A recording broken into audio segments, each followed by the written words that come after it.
Halo teman-teman, perkenalkan nama saya Trias Maravaksi Satriatama. Saya merupakan mahasiswa semester 3 Akuntansi Syariah IAIN Pekalongan. Motivasi saya membuat video akuntansi adalah karena untuk mempersonal branding diri saya sendiri ya teman-teman, sebagai mahasiswa akuntansi itu sendiri.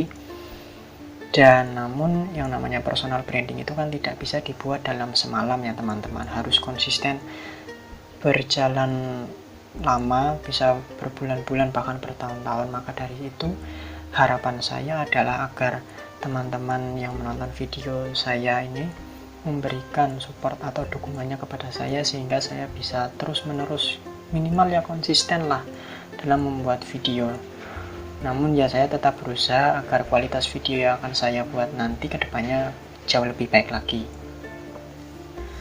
Kemudian berkaca dari ilmu yang saya miliki itu masih sedikit karena saya masih mahasiswa semester 3, saya mohon maaf apabila jika dalam video ini bahkan video-video nanti kedepannya itu masih sangat banyak sekali kesalahan dalam isi materi maupun kualitas videonya. Saya mohon maaf ya teman-teman.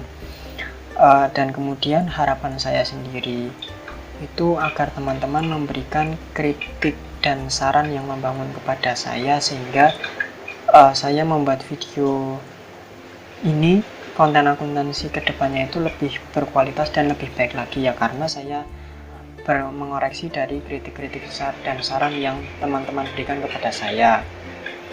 Dan kemudian acuan saya membuat video akuntansi ini adalah dari buku pengantar akuntansi ya teman-teman, buku praktik pengantar akuntansi seri D yang diterbitkan oleh Akademi Akuntansi YKPN Yogyakarta. Buku ini itu ada dua teman-teman, yaitu buku soal dan buku kertas kerja. Untuk kedepannya kertas kerjanya akan saya edit di sini ya teman-teman, dan untuk soalnya akan saya edit di bawah sini. Kemudian sebelum masuk ke dalam soal, saya akan menjelaskan dahulu tentang persamaan akuntansi itu sendiri, terus kemudian jenis-jenis akun, terus cara memahami akun per posisinya, terus nanti ada akun yang khusus, dan kemudian ada siklus akuntansi, dan baru kita mengerjakan latihan soalnya ya teman-teman. Nah, yang pertama adalah persamaan dasar akuntansi. Persamaan dasar akuntansi itu terdiri dari harta sama dengan modal plus kewajiban. Nah, kenapa seperti itu bentuknya? Alasannya itu ada dua. Yang pertama, karena akuntansi itu sebab akibat. Maksud dari sebab akibat itu sendiri seperti apa? Contohnya seperti ini teman-teman. Misalnya transaksi peralatan ya, di suatu perusahaan jasa ya. Nah, maka peralatannya itu akan bertambah kan. Karena peralatan itu bertambah, pasti kalau kita sudah tahu mempelajarinya, pasti peralatan bertambah di jurnal umumnya itu di debit, dan kemudian kasnya itu berpulang di kredit. Nah, sebabnya kita membeli peralatan, maka peralatannya bertambah, dan akibatnya kita mengurangi kas. Seperti itu teman-teman. Dan kemudian alasan yang kedua itu persamaan itu lebih mudah menunjukkan kebenaran dari pencatatan akuntansi itu sendiri. Karena apa? Karena persamaan akuntansi itu kan terdiri dari sama dengan ya, harta atau aktiva atau aset ya, sama dengan kewajiban plus modal pasifa. Nah, kalau kita mau menyatakan bahwa laporan keuangan itu benar, maka tinggal balance atau seimbang atau nominal antara kanan dan kirinya, aktiva dan pasifanya itu sama. Dan hal ini tuh berbeda dengan persamaan matematika teman-teman, yang mana di dalam persamaan matematika itu kalau kita akan mendapatkan nilai 4 itu kan sama dengan 2 plus 2, bisa 3 plus 1 atau 1 plus 3, bisa dibolak-balik, atau itu jika konsisten, atau jika tidak konsisten kan bisa juga duanya itu dipindah ke ruas yang satunya, namun tandanya itu berbeda, yang tadinya positif plus menjadi negatif. Nah, itu tidak konsisten. Bisa seperti itu di matematika. Namun Karena ini persamaan akuntansi bukan persamaan matematika, jadi ini berbeda teman-teman. Persamaan matematika itu kan untuk menyatakan angka ya, kalau persamaan akuntansi itu hanya untuk menyatakan debit kreditnya. Maksudnya itu gimana? Maksudnya yang ada di ruas aktiva itu adalah debit, pasti atasnya itu debit, pasti nanti aktiva itu dan turunannya ya teman-teman itu bertambah di debit ya. Kalau di ruas yang satunya pasiva yang terdiri dari kewajiban dan modal, yang sebenarnya tidak hanya itu, karena nanti ada kewajiban atau hutang ya, hutang itu ada hutang lancar, hutang bank dan lain sebagainya, hutang usaha, hutang dagang, itu nanti atasnya itu dikredit. Karena atasnya dikredit maka bertambah di kredit dan berkurang di debit. Seperti itu teman-teman. Ini sih. Oh iya, karena saya tadi menjelaskan bahwa ada turunannya. Turunannya itu maksudnya nanti akun-akun yang akan saya jelaskan jenis-jenis akun ya. Kalau harta itu turunannya itu seperti kas, piutang, peralatan, perlengkapan dan lain sebagainya. Kalau yang pasifa itu kewajiban dan modal itu ada turunannya. Hutang tadi yang sudah saya sebutkan, hutang usaha, hutang dagang.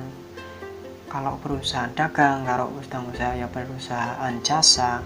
Nanti kalau teman-teman sudah mempelajari lebih jauh, maka di dalam aktiva atau harta itu sendiri turunannya ada peralatan dan perlengkapan. Perlengkapan itu biasanya disebut juga dengan supplies, dan masih banyak akun-akun lagi yang ada sinonimnya teman-teman. Jadi jangan rancu ya teman-teman, jangan bingung. Yang penting itu kita paham atas transaksi dan akun yang akan kita buat nanti teman-teman, sehingga tidak menjadi rancu ketika kita meletakkan di jurnalnya itu nanti. Kemudian contoh dari persamaan akuntansi itu sendiri, contohnya itu seperti ini. Jika teman-teman membuka mendirikan usaha ya dengan modal 10 juta, maka persamaan akuntansinya itu seperti apa? Otomatis teman-teman kan menyetorkan modal, dan di persamaan akuntansi itu sendiri ada akun modal. Akun modalnya itu maka akan bertambah 10 juta, dan kemudian karena harus balance ya, maka yang di ruas satunya itu juga harus ada tambahnya, yaitu hartanya juga bertambah 10 juta. Jadi susunnya seperti itu teman-teman. Nah, namun apabila teman-teman itu membuka usaha dengan cara berhutang dengan bank misalkan ya, karena teman-teman menggunakan hutang, maka yang bertambah itu bukan harta, tetapi kewajiban itu sendiri 10 juta dan 10 juta, seperti teman-teman. Selanjutnya pemahaman posisi akunnya ya teman-teman. Mohon maaf tadi susunannya harusnya jenis-jenis dari akun itu sendiri, tapi saya mendahulukan pemahamannya itu karena masih berhubungan tentang persamaan akuntansi. Maksudnya gimana? Maksudnya posisinya itu ada dua jenis, yaitu debit dan kredit. Nah, hal itu sama juga sesuai dengan persamaan akuntansi itu sendiri, yaitu harta sama dengan aktiva plus modal atau pasiva ya, dan debit sama dengan kredit itu dimisalkan ya teman-teman. Padahal yang di debit itu tidak ada sama dengannya ya teman-teman, cuma dimisalkan. Nah, maka untuk memahaminya posisinya akunnya itu di mana, kalau ada akun-akun harta maka posisinya itu akan bertambah di debit karena atasnya itu debit dan berkurang di kredit. Sebaliknya, kalau ada akun-akun pasiva ya, atau yang terdiri dari modal dan kewajiban atau hutang, itu karena atasnya itu kredit maka bertambah di kredit teman-teman dan berkurang di debit teman-teman, seperti itu. Dan kemudian saya akan menjelaskan tentang jenis-jenis akun. Akun itu ada dua ya teman-teman di akuntansi itu. Yang pertama akun tetap dan akun sementara.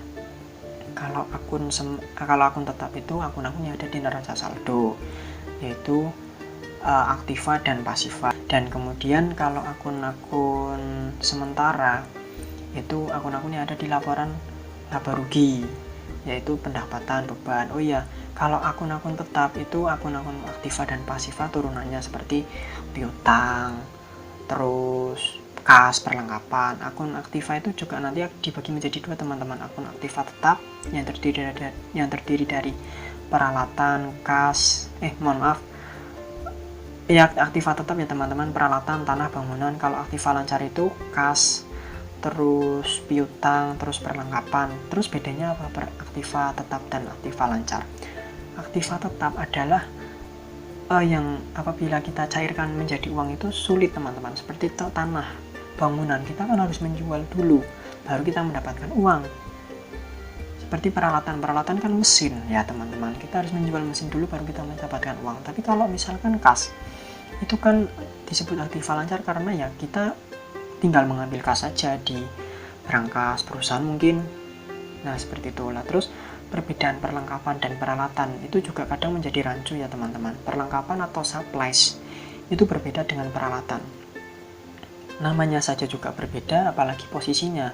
Kalau walaupun sama-sama aktiva, kalau peralatan itu berada di aktiva tetap, kalau perlengkapan berada di aktiva lancar. Kemudian saya akan menjelaskan tentang siklus akuntansi teman-teman. Siklus akuntansi itu ada dua teman-teman. Yang pertama siklus bulanan dan siklus tahunan. Kalau siklus bulanan itu kita sebagai seorang akuntan ya teman-teman, yang saya belum pernah karena saya dulu SMA-nya IPA, saya SMA IPA, jadi belum pernah praktek seperti lulusan SMK akuntansi. Jadi saya mohon maaf apabila ada kesalahan.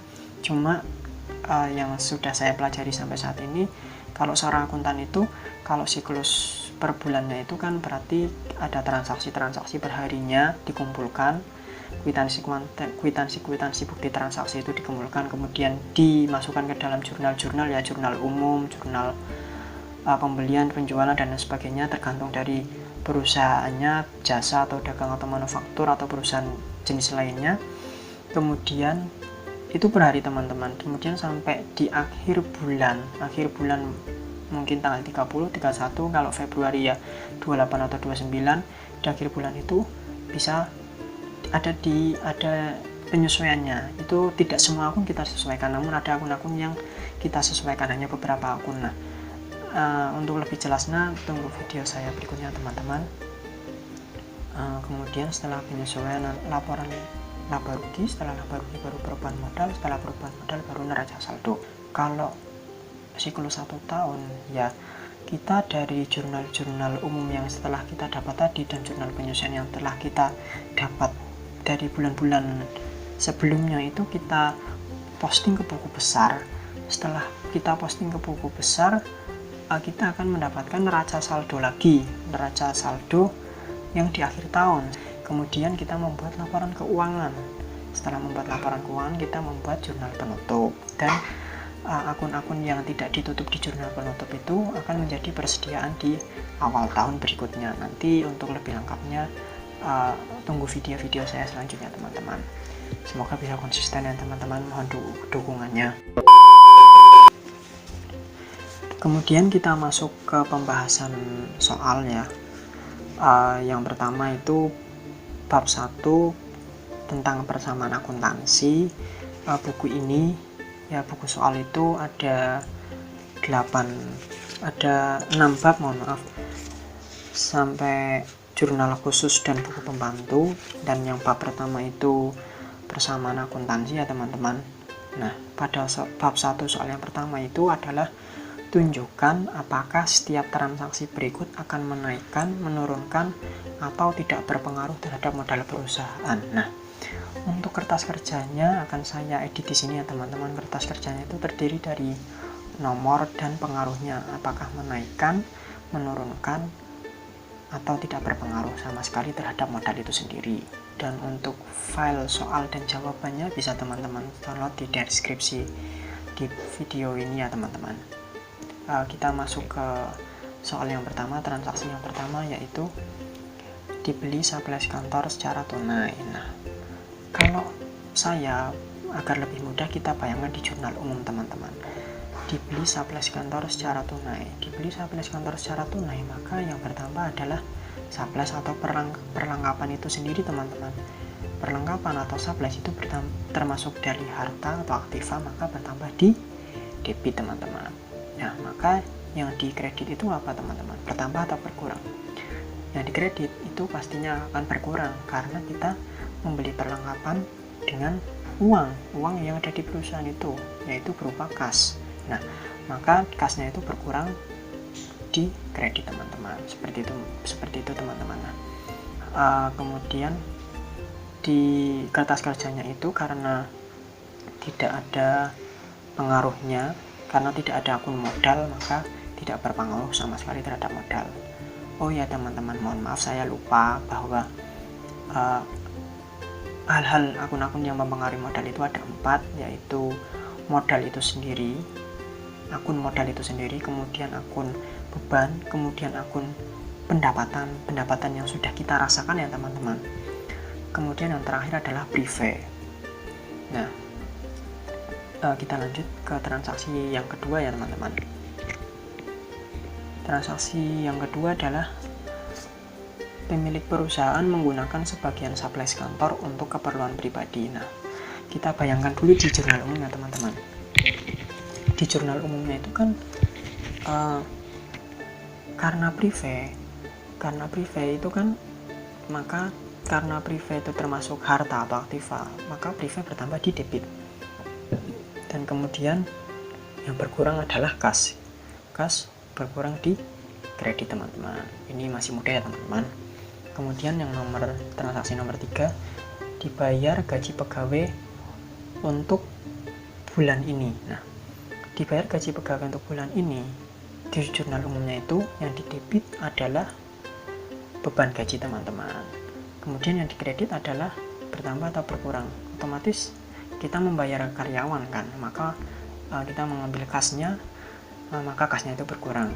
Dan sesuai teman-teman, kas itu berkurang di kredit. Nah, catatan, mungkin ada teman-teman yang masih bingung antara beban dan biaya. Nah, saya akan coba menjelaskan dari website Journal ID 3 jenis perbedaan dari biaya beban dan biaya, yaitu yang pertama adalah laporan posisi dalam laporan keuangan, yang kedua adalah lamanya siklus akuntansinya, kemudian besarannya. Kalau di website tersebut beban itu berada di laporan laba rugi, sedangkan biaya itu berada di neraca. Kemudian kalau di website tersebut juga dijelaskan bahwa siklus beban itu kurang dari 1 tahun, sehingga beban itu mengambil dari pendapatan. Contohnya beban gaji ya teman-teman, kita kan membayar gaji karyawan itu kan setiap bulan. Nah, kita juga mendapatkan keuntungan perusahaan itu juga setiap bulan juga kan. Nah, maka beban itu mengurangi pendapatan. Nah, kemudian biaya, kalau biaya itu siklusnya itu lebih dari 1 tahun. Nah, karena lebih dari 1 tahun, maka kita mengurangi modal karena membutuhkan uang yang banyak kan untuk membayar biaya tersebut. Nah, kemudian nilai nominalnya itu sendiri sudah dijelaskan tadi bahwa biaya itu lebih besar dan beban itu lebih kecil nominalnya. Kemudian kita lanjutkan ya teman-teman, transaksi yang keempat yaitu diberi peralatan kantor secara tunai. Jurnal umumnya itu seperti ini teman-teman. Karena kita membeli peralatan kantor, otomatis kan peralatannya itu bertambah. Karena peralatan itu termasuk harta, maka peralatannya itu bertambah di debit teman-teman. Kemudian karena kita membeli peralatan, otomatis kan kita mengambil uang ya teman-teman, maka cost-nya itu berkurang, kas berkurang di kredit teman-teman. Kemudian selanjutnya transaksi nomor 5, diterima secara tunai setoran modal oleh pemilik. Mohon maaf teman-teman, transaksi nomor 3 tadi saya belum menjelaskan kertas kerjanya, karena transaksi nomor 3 itu tadi kan dibayar gaji pegawai, karena termasuk beban maka mempengaruhi modal. Mempengaruhinya itu menurunkan modal karena yang mengambil modal. Kemudian transaksi nomor 4, diberi peralatan kantor secara tunai, karena bukan merupakan beban atau pendapatan atau modal atau privé, maka tidak berpengaruh terhadap modal. Nah, kemudian transaksi nomor 5, diterima secara tunai setoran modal, itu karena modal itu sendiri maka berpengaruh menaikkan modal teman-teman. Pada transaksi nomor 5 ini kan tadi sudah saya jelaskan bahwa jurnalnya itu kan kas bertambah di debit dan modal itu bertambah juga di kredit teman-teman. Jadi apabila ada teman-teman yang masih memahami bahwa apabila di debit itu bertambah maka di kredit itu berkurang, itu kurang tepat ya teman-teman, karena tidak semua transaksi itu seperti itu. Tidak semua transaksi di debit itu bertambah maka di kredit itu berkurang, atau sebaliknya di kredit itu bertambah maka di debit itu berkurang. Tidak seperti itu teman-teman. Contohnya seperti transaksi ini, kasnya itu bertambah dan modal itu juga bertambah. Nah, kemudian kita lanjutkan transaksi nomor 6. Telah selesai dikerjakan jasa kepada seorang pelanggan, tetapi pelanggan baru akan membayar fee pada awal bulan depan. Nah, karena kita menyelesaikan pekerjaan, otomatis kan kita akan mendapatkan bayaran ya teman-teman. Nah, di akuntansi kita akan mendapatkan bayaran itu dinamakan pendapatan. Karena ini merupakan lulusan jasa, maka dinamakan pendapatan usaha. Kalau pendapatan perusahaan dagang ya penjualan teman-teman tentunya. Nah, karena kemudian bentuk akunnya itu seperti apa, bentuk jurnalnya itu seperti apa, bentuk jurnalnya pendapatan bertambah di kredit, dan di debitnya itu apa, di debitnya adalah piutang teman-teman. Kenapa? Karena tadi ada kata-kata baru akan dibayar di bulan depan, seperti itu ya teman-teman.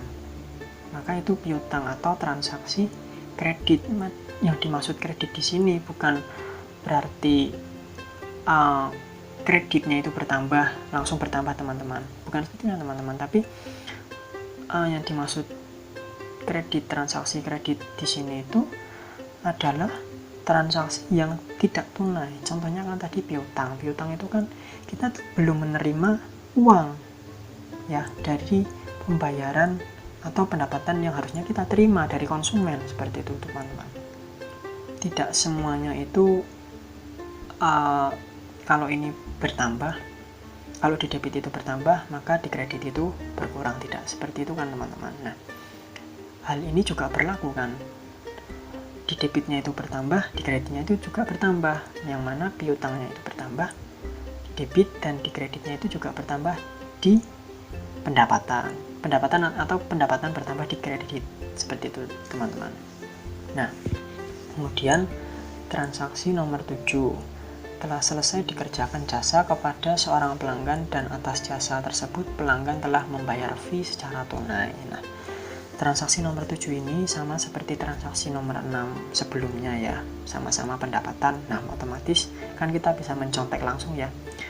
Maka pendapatan berada di kredit. Nah, kemudian yang ada di debit itu apa teman-teman? Yang ada di debit itu adalah kas. Kenapa? Karena ada kata-kata tunai. Nah, maka bukan transaksi kredit ya teman-teman. Bukan transaksi kredit, itu bukan transaksi yang menerima uangnya itu nanti, seperti itu teman-teman. Oh iya, saya juga lupa menjelaskan bahwa ada akun-akun khusus yang mana jika kita pahami itu termasuk ke dalam harta dan kewajiban, namun bukan seperti itu. Nah, akun-akun tersebut ada dua, yaitu pendapatan dan beban. Pendapatan, kalau kita memahami pendapatan itu kan seperti kita mendapatkan harta ya teman-teman ya, pendapatan usaha, maka otomatis kan kita memahaminya itu kan merupakan harta bagi perusahaan kita. Nah, padahal itu kalau misalkan harta berarti otomatis bertambah di debit, padahal itu bukan teman-teman. Pendapatan itu bertambah di kredit dan berkurang di debit. Nah, kemudian akun yang kedua adalah beban. Beban itu kan kalau pemahaman kita sebagai orang awam kan beban itu berarti seperti kewajiban ya teman-teman, hal yang harus dikeluarkan. Nah, sesuai dengan persamaan akuntansi, kewajiban itu berada di lawan dari harta itu sendiri. Maka kalau kewajiban itu kan atasnya itu kan kredit ya teman-teman. Nah, maka bertambah di kredit, maka beban bertambah di kredit. Padahal bukan seperti itu teman-teman. Beban itu bertambah di debit dan berkurang di kredit teman-teman. Nah, kalau alasannya kenapa, saya mohon maaf karena kekurangan ilmu saya masih belum mengerti. Tapi apabila ada teman-teman yang lebih expert dari saya ya di bidang akuntansi, mohon dijelaskan di video komentar sehingga kita bisa diskusikan dan mungkin bisa kita buat videonya. Dari transaksi-transaksi yang kita telah kerjakan tadi, tidak semuanya terpola ya teman-teman. Bisa jadi yang bertambah di debit berkurang di kredit, atau bertambah di kredit berkurang di debit, ataupun sama-sama bertambah di debit dan di kredit, ataupun sama-sama berkurang di debit dan di kredit. Namun selama ini saya belum pernah ketemu soal transaksi yang jurnalnya itu sama-sama berkurang di kredit dan debitnya teman-teman. Masih baru bertambah di debit dan kredit. Nah, maka dari itu kita sebagai seorang akuntan, setiap transaksi itu harus kita benar-benar pahami teman-teman.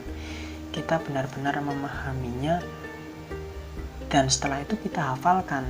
Kenapa harus menghafalkan? Karena kalau kita hanya memahaminya saja, misalkan ya, kita mendapatkan transaksi atau kasus yang sama di lain waktu, kalau kita nggak hafal, kalau kita masih minim ya ilmunya, maka nanti kita akan berpikir kembali, mengulang lagi, ini dari mana ya, alasannya apa, seperti itu. Tapi kalau kita menghafal metodenya dan alasannya kenapa suatu transaksi itu bisa mendapatkan posisi jurnal umumnya itu di debit dan di kredit, pasti kita akan lebih cepat dalam mengerjakan suatu transaksi tersebut.